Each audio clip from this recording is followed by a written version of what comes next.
Bonjour à tous. Aujourd'hui, je vais vous parler de ce livre-là. Donc, c'est Une vie bouleversée de Etty Hillesum.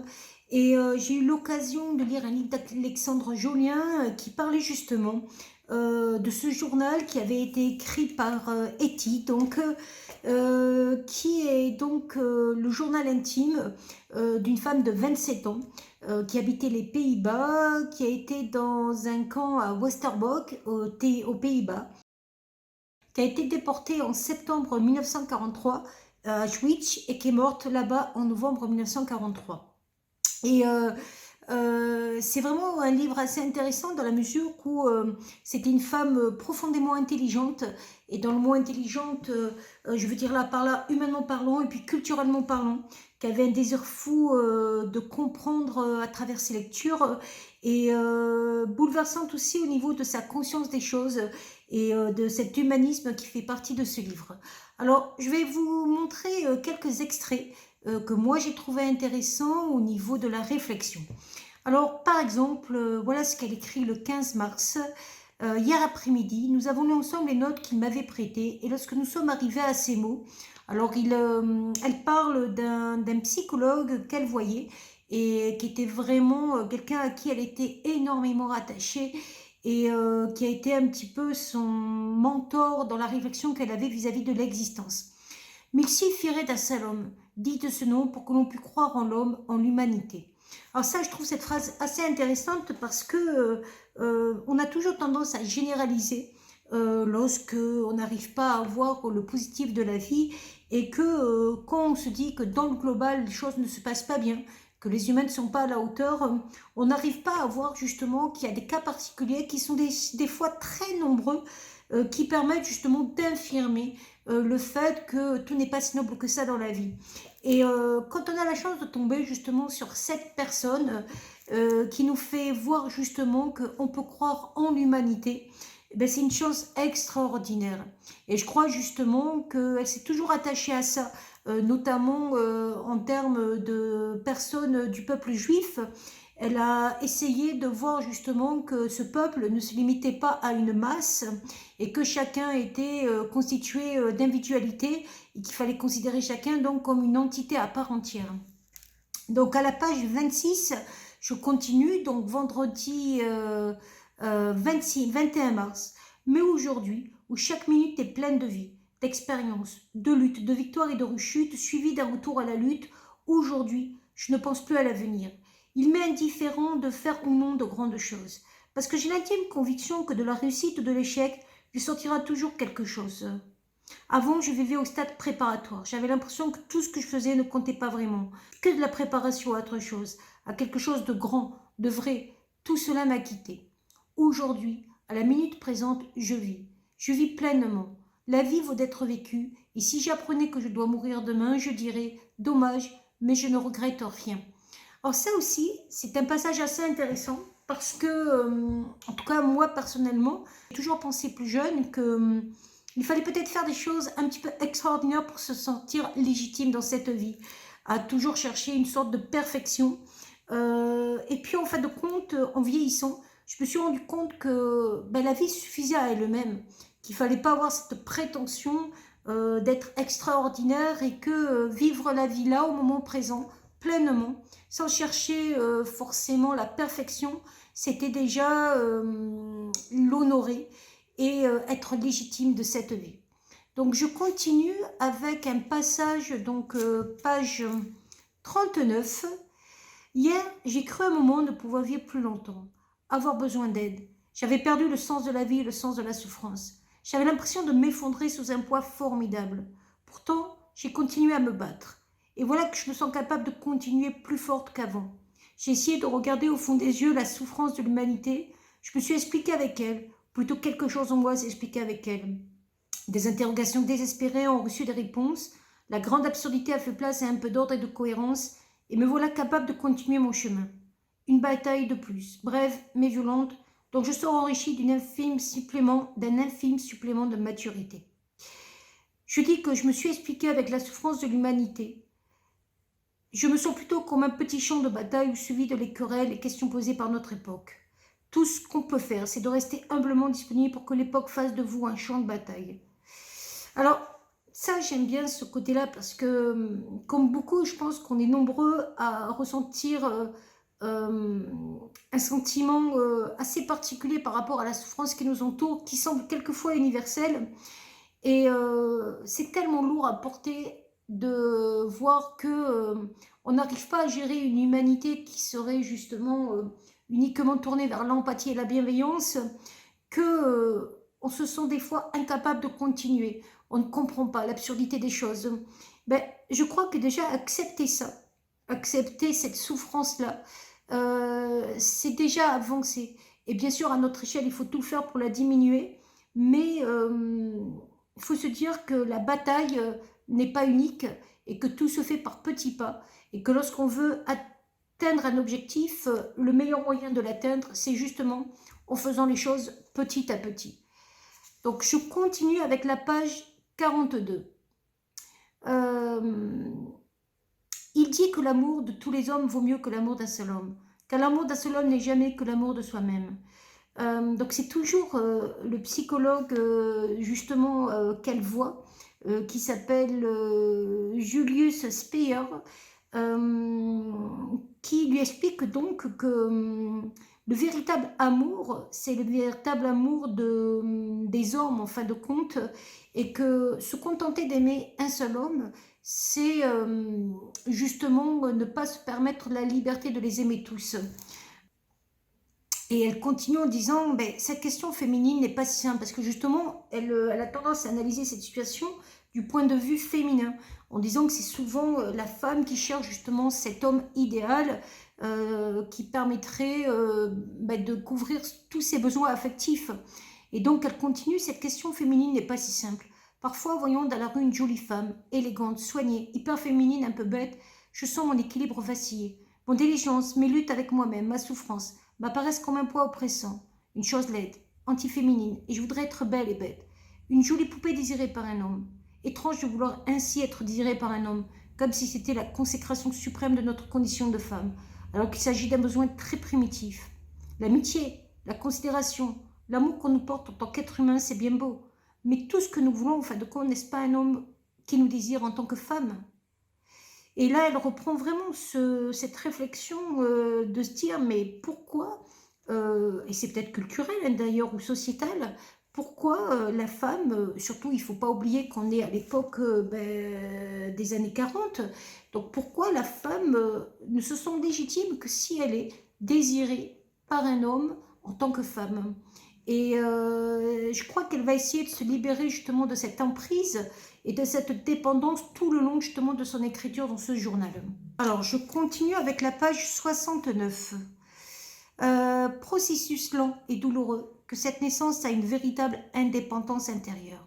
Certitude de plus en plus ferme de ne devoir attendre des autres ni aide, ni soutien, ni refuge. Jamais. Les autres sont aussi incertains, aussi faibles, aussi démunis que toi-même. Tu devras toujours être la plus forte. Je ne crois pas qu'il soit dans ta nature de trouver auprès d'un autre les réponses à tes questions. Tu seras toujours renvoyé à toi-même. Il n'y a rien d'autre. Le reste est fiction. Mais c'est dur d'être ramené sans cesse à cette vérité, surtout en tant que femme. Quelque chose te poussera toujours à te perdre dans un autre, dans l'être unique. Encore une fiction. Une belle fiction, certes. De vie ne saurait coïncider. Pour moi, en tout cas. Tout au plus connaît-on quelques moments de communion. Mais ces moments justifient-ils une association pour la vie? Suffisent-ils à cimenter une vie commune? Il y a aussi tout de même un sentiment fort, parfois heureux, seul. Mon Dieu, mais dur, car le monde reste inhospitalier. Mon cœur est plein de passion, mais jamais pour un seul être, pour tous. C'est un cœur très riche, semble-t-il. Autrefois, je me voyais donnant ce cœur un jour à une seule personne. Mais c'est irréel, et lorsqu'on découvre à 27 ans des vérités aussi dures, cela vous remplit parfois de désespoir, de solitude et d'angoisse, mais vous donne aussi un sentiment d'indépendance et de fierté. Je suis confiée à ma seule garde et devrais me suffire à moi-même. L'unique critère dont on dispose, c'est soi-même, je ne cesse de le répéter. Et l'unique responsabilité dont tu pourras te charger dans la vie, c'est celle de ta personne. Il faudra le faire pleinement. Alors, ce qui est assez intéressant dans ce texte, c'est que, en gros, depuis notre naissance, Et c'est tout à fait normal. Nous avons besoin de figures de rattachement qui nous permettent de nous sentir légitimes en tant qu'être existant. Et donc, on va cesser de chercher à travers le regard de l'autre une sorte de miroir qui nous permettra de nous dire que nous sommes quelqu'un de bien.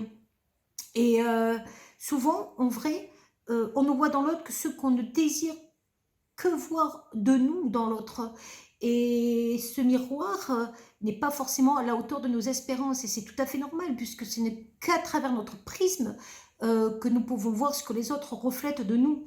Et j'aime bien cette idée d'indépendance intérieure, d'indépendance affective, dans le sens où déjà si on arrive à prendre du recul et à se dire que s'aimer soi déjà c'est une bonne chose et ça permet souvent d'aimer les autres par la suite et que l'autre doit être là pas pour combler un manque mais pour nous apporter un plus, une richesse, un partage.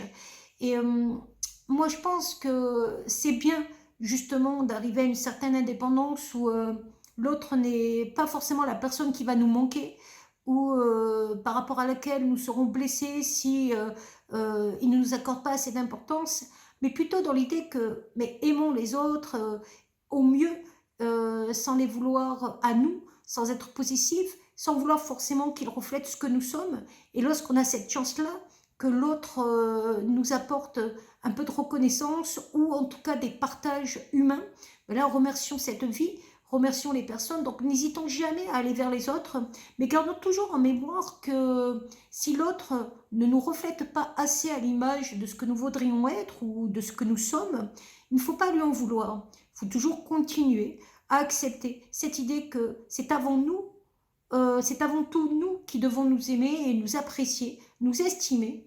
Et même si la vie n'a pas fait en sorte que cela se passe, il faut avoir cette force en nous et ça sera toujours cette force en nous qui nous permettra de nous accepter et d'avancer. Alors là, nous sommes donc à la page 146. Je cite, en disant, j'ai réglé mes comptes avec la vie, je veux dire, l'éventualité de la mort est intégrée à ma vie. Regarder la mort en face et l'accepter comme partie intégrante de la vie, c'est élargir cette vie. À l'inverse, sacrifier dès maintenant à la mort un morceau de cette vie par peur de la mort et refus de l'accepter, c'est le meilleur moyen de ne garder qu'un pauvre petit bout de vie mutilé, méritant à peine le nom de vie. Cela semble un paradoxe. En excluant la mort de sa vie, on se prive d'une vie complète. Et en y accueillant, on élargit, on enrichit sa vie. C'est ma première confrontation avec la mort. Je n'ai jamais très bien su comment appréhender la mort. À son égard, je suis d'une virginité totale. Je n'ai encore jamais vu un mort. C'est incroyable.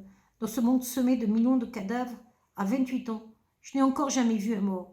Je me suis souvent demandé quelle est ma position face à la mort, mais je n'ai jamais réfléchi sérieusement. Le temps ne pressait pas. Et maintenant la mort est là, en vraie rondeur, s'imposant pour la première fois, et pourtant vieille connaissance, indissociable de la vie qu'il faut accepter. C'est si simple, pas besoin de considération profonde. La mort est là tout d'un coup, grande et simple et naturelle, entrée dans ma vie sans un bruit. Il a désormais sa place sur la scène indissociable de la vie. Ce passage, il est assez intéressant parce que je crois que une des grandes peurs de l'existence, c'est qu'elle s'arrête. Et les peurs ne nous permettent pas d'avancer quelquefois. Elles nous protègent, oui, au moment présent, mais ne nous permettent pas d'avancer. Et ce passage, il est intéressant parce que, à cause justement de ce drame qui est en train d'arriver pendant la Seconde Guerre mondiale, elle se rend compte que cette mort est bien sûr omniprésente et elle se dit que l'accepter, c'est déjà avancer. Et ne pas justement se détruire dans la compréhension des choses et dans l'absurdité des choses. Et c'est vrai que à force de penser à la mort, peut-être qu'on arrête de vivre. Parce que quand on a peur, on se protège en essayant justement de ne pas provoquer les choses. Et quand on ne provoque pas les choses, on n'est pas acteur. Et si on n'est pas acteur, on est passif. Et si on est passif, on subit. Donc j'adore vraiment ce passage qui consiste à dire que la mort est indépendante de nous dans la plupart des cas. Donc autant l'accepter. Elle viendra quand elle viendra. On n'a pas à l'anticiper. Et justement, il faut accepter cette idée que vivre, c'est toujours vivre au moment présent. Bien sûr avec les expériences du passé et avec les projets d'avenir, mais toujours vivre au moment présent et ne pas avoir de regrets. et avancer.